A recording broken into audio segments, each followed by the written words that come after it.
Yo, welcome back to another edition of the Men Who Cry podcast. Like, subscribe, review, tell a friend, tell a friend, tell a friend, tell a friend. If you do not do these things, I have to assume that you do not tip your bartenders. On today's episode, we will be finishing up our list for the NBA pyramid for MVPs for the 2025-2026 season. But before we begin that, we gotta be talking about some foolishness. And by foolishness, we're talking about the Dallas Cowboys. Now, I have made a personal point to not talk about this story. Basically because I know it and you know it. The Dallas Cowboys are going to give Michael Parsons the largest contract for a non-quarterback in NFL history. We know how this story is going to end. However, it has now gotten to the point where it has just gotten to be ridiculous. Over the weekend or on Friday, I believe, Micah Parsons requested a trade from the Dallas Cowboys due to the contract dispute. This has been going on for weeks, if not a full season, as the Dallas Cowboys did not give Micah the extension the year prior, and they're giving it to him this season. And the reason why I simply just find this to be a non-story that we are making a story because it is August 4th as the time of me recording this is because A, we have nothing to talk about, and B, that's not how this works in NFL, right? NBA, if you are good enough, you can be traded if you tell them I want to be traded, no matter what your contract status is. In the NFL, it doesn't work like that. And you're not going to trade probably, I don't know, the third best pass rusher in the league for a team that's already paying their quarterback, their wide receiver. They already traded for another wide receiver that they're going to have to pay, and their tight end, and their offensive line. You're trying to win this season. So, the thing about this story that's the most alarming is, one, that it confirms what we all know, is that Jerry Jones just wants people to talk about the Cowboys, even though they're not very good. But secondly, is that the way they handle business is clearly foolish and very, very childish. Now, while the Cowboys have been mediocre for a significant amount of time, meaning that they haven't actually won a Super Bowl or haven't been, I would say, one of the elite teams in the league, they haven't always been bad, right? If you look at their history over the last now 20, 30 seasons, they have a bunch of 13-win seasons. They have a bunch of guys that have gone to the Pro Bowl. They have a bunch of playoff victories in that time. They just haven't been able to string two of those together to get to an NFC Championship game, let alone the Super Bowl. And by and large part, since I've been watching the team, they've been able to manufacture really good quarterback play from places where you wouldn't expect it, right? Tony Romo was an undrafted free agent and is absolutely a guy that I think should be in the Cowboys Ring of Honor. And if you look at Dak, he is essentially their Kirk Cousins, right? He's good enough to get you to the playoffs. He is not good enough to win you multiple playoff games. And they've kind of been in this state of mediocrity ever since. But to be mediocre, you have to be good at some things. And one of the things that the Dallas Cowboys have been good at for a longest time is drafts. And a lot of their players that are on their team, the Cowboys drafted, right? They drafted Zeke, who's no longer on the team anymore, but was a great running back for them. Dak, CD, Micah Parsons, who they have, their entire offensive line, their defensive line, the Tavon Diggs, like they drafted all those guys. Those guys aren't free agent adds to their team, and yet they still want to be clowns when it comes to what I feel like is going to be their best player. It just shows the lack of the focus on the real thing being the real thing, meaning winning games and potentially winning Super Bowls, but they rather just have this kind of circus be out there. That's probably the most amount of time we're going to spend on this actual story, simply because he's going to get signed, right? It's August. I would say the start of the Cowboy season. I think it's the 7th, I believe, because they play the Eagles in Philadelphia. I would assume that he's going to get signed the day or 2 days before the start of the season. So this probably will last another month or so. but then he will actually get his money. But moving on to what actually matters here is what you guys came for. Um, is we are finally finishing up the pyramid as we said before, right? This is the pyramid of the MVP candidates that we have. We have two more tiers to go over um, to close out the listing. The second tier that we have is best chance to knock off the champ, right? And maybe with that tier, you kind of know who's going to be at the top of the tier, right? But the guy that we will start off with first for this best chance to knock off the guy at the top will be point guard Jalen Brunson from your New York Knicks. Last season, the All NBA player played 65 games. He averaged 26 points per game, 7 assists, shot about 82% from the free throw line. His effective field goal percentage was 55%. He shot 38% from deep, and all going with about 2.9 rebounds per game. His odds to win MVP are a plus 3,000. Again, all these odds that we will provide you are just coming from BetMGM. The biggest reason or the biggest claim for someone like Brunson to win the MVP is a little bit like the Steph Curry year when he won it the first year, his MVP, meaning very simply the best player on the best team in the NBA, right? In the regular season. If you look at all the moves that the Knicks have made, combined with how bad the Eastern Conference is expected to be next season, there is a good chance that the Knicks have the best record, not just in the Eastern Conference, but in the NBA. They were a team that, while they had a lot of talent, it never really seemed like it gelled at points during the regular season until the postseason came and they were able to get to the conference finals. This would definitely be an MVP award that has to be based solely on wins, and it really would be determined on how many wins the Knicks could get during the regular season, which I think is going to be a lot. I think even if they just play average basketball, they will win 50 some odd games just because of how bad the Eastern Conference is and just how good their team is. If they're able to maximize the rest of their team with Mike Brown as their coach, they're able to win, I believe, 60 to 65 games. And the main reason why I have this as well is new coach bump. If you look at a lot of the coaches that come in their first year with a team that has talent, their wins spike every single time. We just saw this with Kenny Atkinson last year with Cleveland. We saw with Joe Mazzulla, Steve Kerr, not to mention before. Hundreds of examples of a new coach comes in, talented team, and their wins just shoot up through the roof. Okay?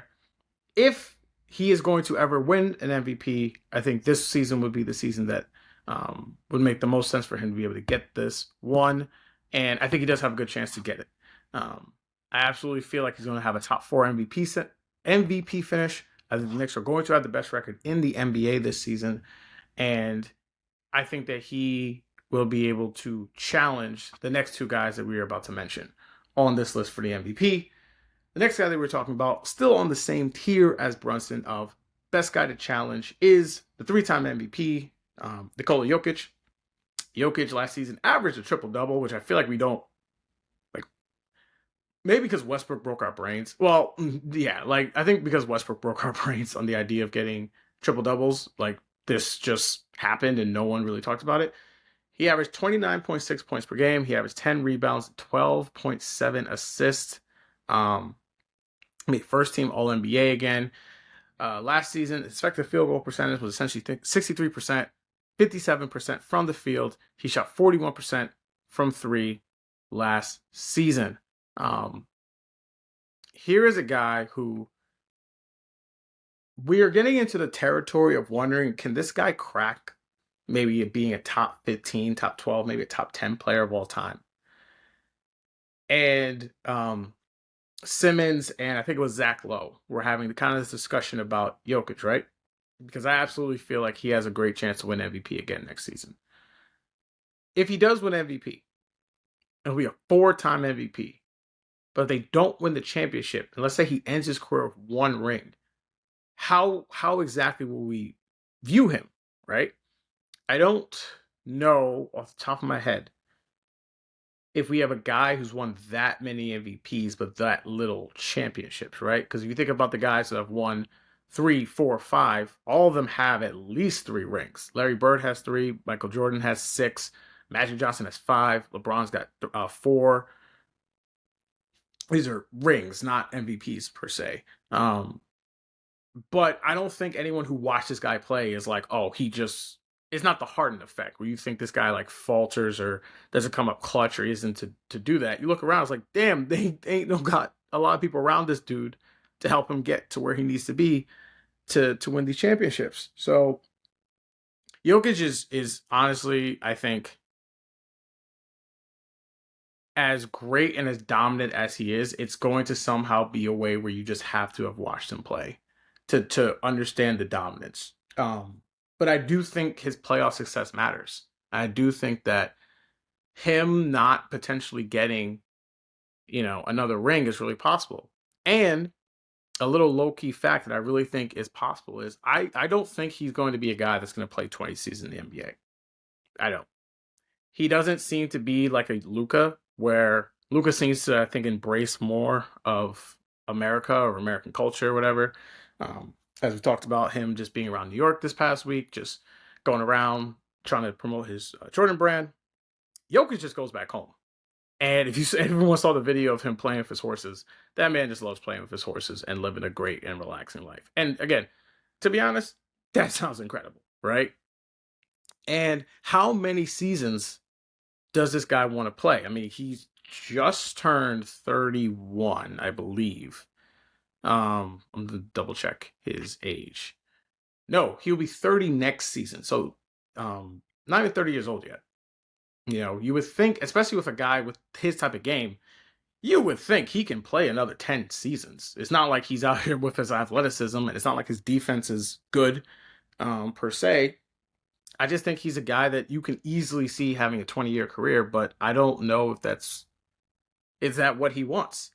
And thinking about a guy who doesn't really do a lot of press, he's not in a lot of like movies or commercials or anything like that. He just kind of goes out there, plays ball, and he goes home. Um, his legacy of how he will be remembered will be something that I wonder how that will age well, especially if he's a guy, like I said, who just never wins another championship, going forward. And the last guy on the list, the guy who's a favorite, going forward, he's not the favorite. Sorry, before I get into him, Jokic is actually the favorite to win MVP currently by BetMGM, slightly above the next guy that we were talking about. Jokic is a plus 250. But the guy who I think is the favorite, who should be the favorite for this award, is Shai Gilgeous-Alexander, the guy who just won MVP and Finals MVP. 32 points per game last season, 5 actual rebounds per game, 6 assists, shot 57% from the field, shot 21 field goal attempts per game, shot 52% from the field overall, while shooting, what was his 3-point percentage? 37% from deep. The reason why I would have Shai as the favorite for this award over Jokic is his team's still really good. They didn't get worse. They're going to win a lot of games. And there is a history of this league of guys going back to back. From LeBron, Steph, Giannis, Jokic, Michael Jordan, Larry Bird. Like, we can go on and on and on. The history of this league rewards guys going back to back a lot.